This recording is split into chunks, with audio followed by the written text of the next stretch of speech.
करके हमने उसको यहाँ से ऊपर ले लिया और यहाँ पे हमारे पास जगह थी करके हमने वो लेटर को डायरेक्ट ऊपर ले लिया। तो इस तरह से आप एल्बो टी का इस्तेमाल करके एक दूसरे के साथ कनेक्शन कर सकते हो। जी हाँ दोस्तों, और इस तरह से आप पर्दा भी इजीली लगा सकते हो। ये देखिए, ये हमने लेटर यानी नली और हमारा गोनी का पर्दा बिछा दिया हुआ है और ये देखिए इधर ये पकड़ के रखा हुआ है और यहाँ पे अब इसका फिटिंग हो रहा है। ये देखिए इधर से ये यहाँ पे इसका छेद वाला पॉइंट है तो यहाँ पे इसको फोल्ड होगा और ये यहाँ पे डायरेक्ट जाली को डायरेक्ट केबल टाई से ये बांध दिया जाएगा। ये देखिए, बांधना लगाना एकदम इजी है। टाई का इस्तेमाल कीजिए, इससे क्या होगा, तार वगैरह अगर आप बनोगे तो आपको फिर खोलने में दिक्कत जाएगी। अगर आप टाई का इस्तेमाल करोगे तो इजीली ये लगाने में भी आसान है और खोलने में भी आसान है। थोड़ा सा खर्चा होगा बट आपका जो समय है वो बच जाएगा।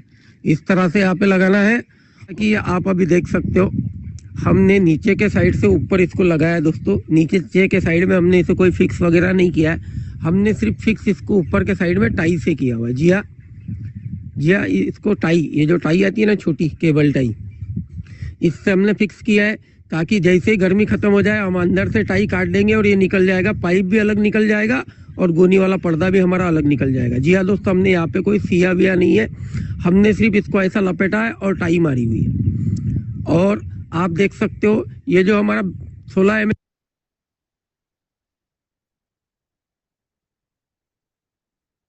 पर्दे से। जी हाँ दोस्तों, ठीक है, तो यहाँ पे बताने की कोशिश कर रहे हैं कि आप लोग कैसे इसको लगा सकते हैं। वॉइस क्लियर है? Please confirm. Arshad sir, voice clear है? हाँ सर, हाँ सर, एकदम परफेक्ट। ठीक है, तो इसमें आप कुछ इस तरह लगा सकते हैं, लगाना चाहिए। ठीक है, जिससे आपको उसको इजीली फिट कर सकते हैं। उसके लिए सारे उसमें दिए भी गए हैं। अभी सभी ब्रांचेज में अपने जूट कर्टन और ड्रिप पाइप पहुंच चुके हैं। उसे जितनी जल्दी हो सके उतनी जल्दी डिस्ट्रीब्यूट करके इंस्टॉल करवाइए। ठीक है, और खुद का एक डेमो वीडियो बनाइए और उसको शेयर करिए ताकि कुछ फार्मर भाई हैं जिनको और उसमें चीज़ें क्लियरिटी हों। ठीक है, किस तरह हमें फिट करना है।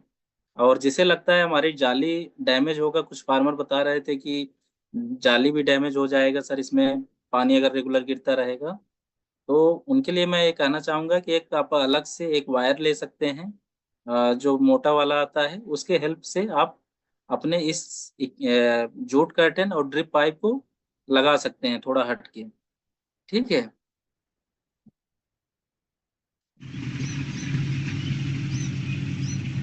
देखिए, ये इन्होंने लगाया जरूर है लेकिन ये प्रॉपर मेथड नहीं है। जो आपको बताया कि ऊपर से 1.5 से 2 फीट हाइट पे ही रखना है। और ये आप जब भी इसको शॉर्ट कट में जाएंगे तो आपका ये जूट कर्टन आप देखेंगे बीच बीच में स्ट्रिप बनी हुई है, वहाँ से गर्म हवा जा रहा है और ठंडा हुआ, तो कोई मतलब निकलेगा नहीं। उससे आपकी बर्ड जो है हमेशा गर्मी फील करेगा। ठीक है, कोशिश करिए कि हमें जो है उसके लिए सेपरेट जूट कर्टन और ड्रिप पाइप और किसी वायर या अपने जो साइड जाली है उसके थ्रू लगा सकते हैं।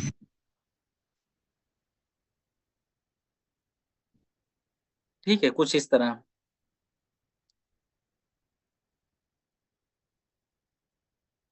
तो इस तरह हम लोगों को फिट करवाना है जितनी जल्दी हो सके। सभी ब्रांच मैनेजर इसमें जुड़े हुए हैं। अपने फार्मर जिन जो नहीं इंस्टॉल कर पा रहे हैं उनका हेल्प करें और जितनी जल्दी इसको इंस्टॉल करवा लेंगे उतनी जल्दी अपने बर्ड को समर से बचा लेंगे। अदरवाइज हीट स्ट्रेस की अभी मोर्टेलिटी आना स्टार्ट हो गया है धीरे धीरे। हम उसमें कुछ भी बताते रहें, सीआरडी है, इकोलाई है, उसमें साफ साफ दिखती हैं चीजें कि गर्मी से मोर्टेलिटी हो रही है। तो इसके लिए आप लोग fan, jute curtain, drip pipe, sprinkler, fogger, इन तीनों चीजों को इंस्टॉल करवाइए। इनके साथ साथ पावर बैकअप रखिए। ठीक है, क्योंकि अभी गेहूं की कटाई चल रही है बाहर और लाइट दिन में कटौती होने वाला है। ठीक है, तो उसमें उस समय बचाने के लिए आपको पावर बैकअप आपके फार्म पे होना चाहिए। ठीक है, कुछ इस तरह आप देखेंगे कि आपका जूट कर्टन भीगा हुआ है। और इसके साथ साथ आप देखेंगे हमारे जो जाली है, जाली पे आप देखेंगे जो मकड़ी के जाल होते हैं वो नहीं होने चाहिए। ठीक है, वो क्या करता है आपका 20% एयर को रिस्ट्रिक्ट करता है, जाने नहीं देता है अंदर। तो हमारी जाली जो लगी हुई है साफ होनी चाहिए। और जो बाहर एक सेट से दूसरे सेट के बीच में जगह है उसमें छोटे ग्रास आप लगा सकते हैं, छोटे छोटे ग्रास। ठीक है, अपना जो आप वहां के टेम्परेचर को मैनेज करते हैं। ठीक है,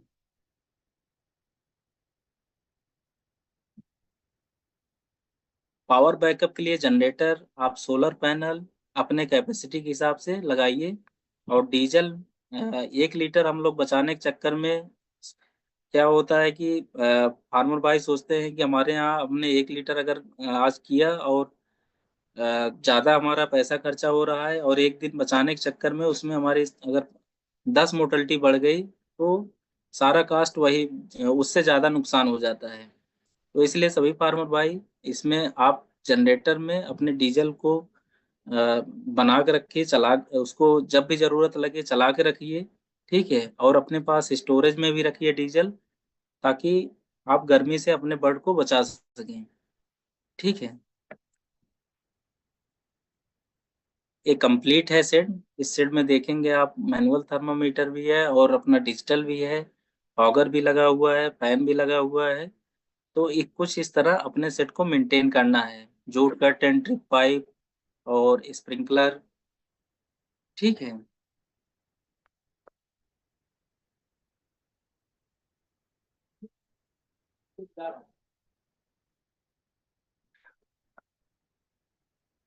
ठीक है। देखिए कुछ इस तरह आपका फॉगर चलेगा जब भी आप देखेंगे। और इसमें बर्ड कितना कंफर्ट फील कर रहा होगा इस फैन के साथ।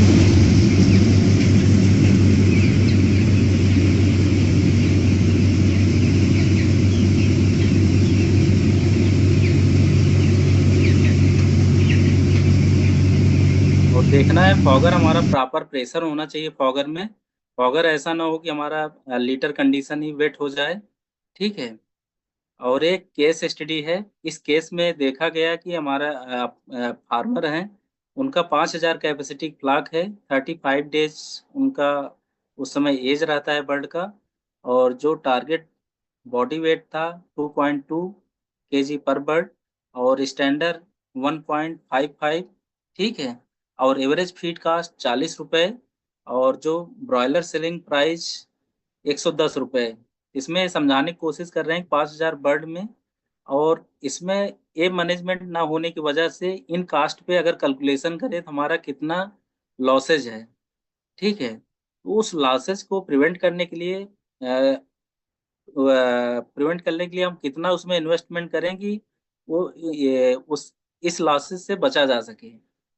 ठीक है, तो उसको हम लोग देखेंगे, जिसमें हमने डायरेक्ट लॉस में हाई मोर्टेलिटी और इनडायरेक्ट लॉस में लोअर बॉडी वेट और एफसी IFCR जब भग जाता है।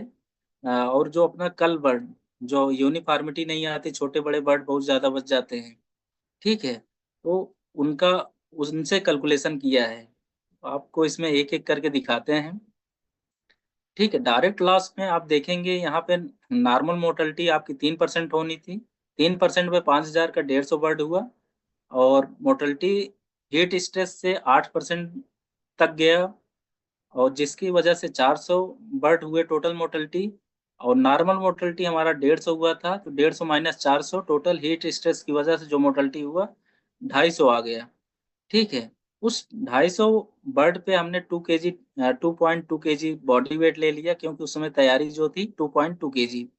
ठीक है, तो उसका जो वेट आया टोटल 550 केजी। 550 केजी को हमने 110 रुपए से गुणा कर दिया, अपना 60,500 हुआ। जो कि अगर हमारे पास अगर वो मैनेजमेंट होता तो हम इन चीजों को बचा के अपनी चीजों को बचा सकते थे। जो कि डीजल का अगर थोड़ा-सा खर्चा किए होते या कुछ भी अपने पास पावर बैकअप होता और जूट कर्टेन में और इन चीज़ों में, स्प्रिंकलर में, फैन में खर्चा किए होते, तो इनको बचा सकते थे मोर्टेलिटी को। ऐसे इनडायरेक्ट लॉस में अगर लोअर बॉडी वेट जाता, जैसे अगर ज़्यादा स्ट्रेस में है बर्ड तो आपका बॉडी वेट कम जाएगा।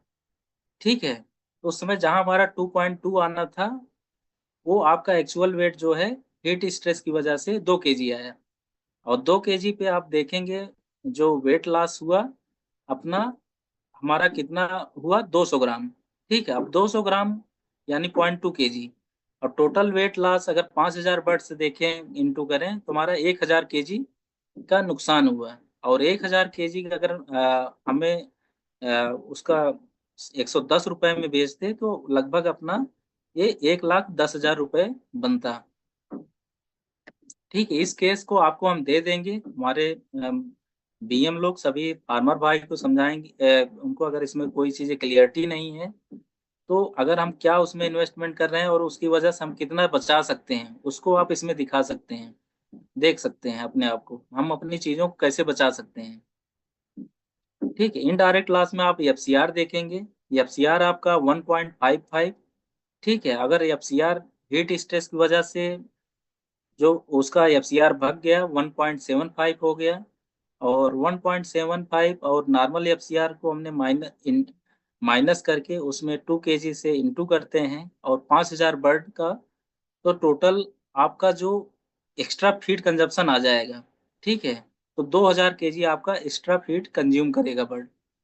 ठीक है, 2000 kg। अब यहाँ पे हुआ क्या कि 2000 kg को हमने 40 रुपए पर kg फीड से अगर गुणा करते हैं तो आप यहाँ 80,000 का नुकसान हुआ, जिसे हम अगर समर मैनेजमेंट की चीजें किए होते, ठीक है, हीट अपना fan, sprinkler, jute curtain, drip pipe, power backup, तो इस चीज को सेव कर सकते थे। तो आप लोग इसमें इसको समझने की कोशिश करिए और अपने लॉसेज को बचाइए। ठीक है, और जैसा कि कल्स बर्ड बता रहा हूँ, यूनिफॉर्मिटी कम हो जाता है। ठीक है, जहाँ 1% आपका कल्स बर्ड निकलना चाहिए था, 1% 5000 का 50 बर्ड हुआ। और यहाँ पे जो कल्स बर्ड आपका हीट स्ट्रेस से हुआ, 3% अगर होता है तो 150 बर्ड हो गया। ठीक है, और नॉर्मल कल्स बर्ड को हम निकाल देते हैं उसमें से, तुम्हारा 100 बर्ड कल बर्ड बचता है। ठीक है, अगर 50 रुपए में हमने बेच दिया उसे, जहां हमारा बिकना था 220 रुपए।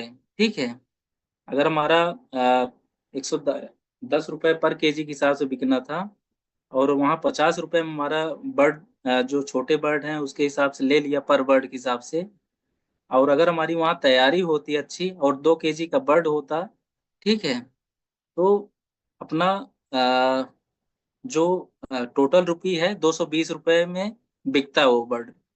ठीक है, और 220 बर्ड में ना बिक के वो 50 रुपए में बिका है।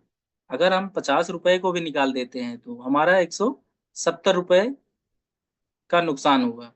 तो 100 बर्ड पे 170 का अगर गुणा करेंगे तो टोटल अपना 17,000 के नुकसान इसमें हुआ, जो अपने लूज और जो वीक बर्ड इसमें बच जाते हैं, जो यूनिफॉर्मिटी ना होने, गर्मी की वजह से यूनिफॉर्मिटी नहीं आया। ठीक है, वो चीजें हैं। तो यहाँ पे जो फाइनेंशियल लॉसेज है आप देखेंगे, अगर सभी को ऐड कर देंगे, ठीक है, एक केस महाराष्ट्र का था, इसमें मोर्टेलिटी आप ले लिए, low body weight, increase FCR, increase culls bird, और जो फाइनेंशियल लॉसेज टोटल आप देखेंगे 2,67,500 रुपए हुआ। ठीक है, अब इसको अगर हम इसमें इन्वेस्टमेंट करते हैं, ठीक है, आपका अगर टोटल 5,000 बर्ड पीछे जितना मैंने बताया उसका लगभग जो कास्ट है, जो इक्विपमेंट कास्ट, जैसे जूट कर्टेन, फैन, स्प्रिंकलर, ठीक है, इन चीजों को लगाते हैं तो आप 1,34,000 में आपका सारा इक्विपमेंट इंस्टॉल हो जाएगा, जो कि हमारा नुकसान कितना हुआ 2,67,500 का, जिसमें हमने 4 फैन को लिया है और स्प्रिंकलर फॉगर लिया है और जो ड्रिप पाइप का। ठीक है, सभी का एक कास्ट लिखा हुआ है, और जो आपकी 60% जो रिस्क था, ठीक है, उसको कम कर दिया, 60% लॉसेस को एक कम कर देगा। इतना चीज अगर आप लगा लिए, जो हमारा नुकसान होना था वहां पर आपने अपने आप को 60% बचा लिया। ठीक है, 60% अगर बचा लिए तो हमारा लगभग 1,60,500 रुपए हुआ। ठीक है, अगर हम इसकी ROI निकालेंगे तो इसका expected saving plus divided by total investment, कितना हमारा इन्वेस्टमेंट है तो उसका टोटल आ जाएगा। यानी आप 1 रुपए अगर खर्चा करेंगे तो आप एक जो है 1 रुपए 20 पैसा बचाएंगे। ठीक है, तो आप इसको खर्चे से मत डरिए, आप सभी फार्मर इसमें जुड़े हुए हैं, ठीक है। जो भी चीज इक्विपमेंट है वो आपको कहीं न कहीं उससे कई गुना दे के जाने वाला है, ठीक है।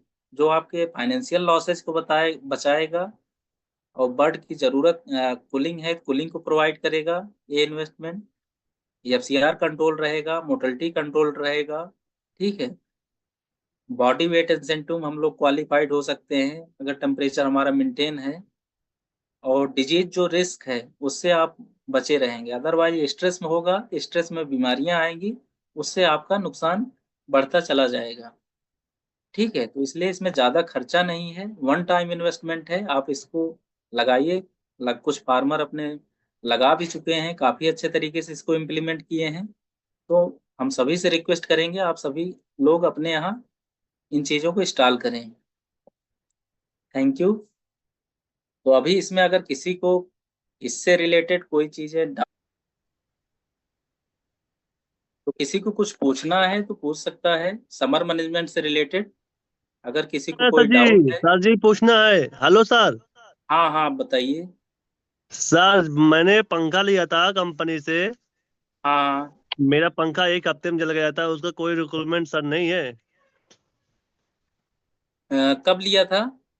सर हमने उस गर्मी में सर लिए थे, एक हफ्ते में मेरा पंखा जल गया था। आ, आप आए भी कर, आप देखने भी आए थे उस दिन, जल गया था। आप आए थे, अलाउ साहब आए थे, मेयर साहब आए थे, प्रताप ब्रांच से बोल रहे हैं। तो पिछली बार रिपेयर नहीं हुआ था उसका? सर कुछ हुआ ही नहीं सर। हमने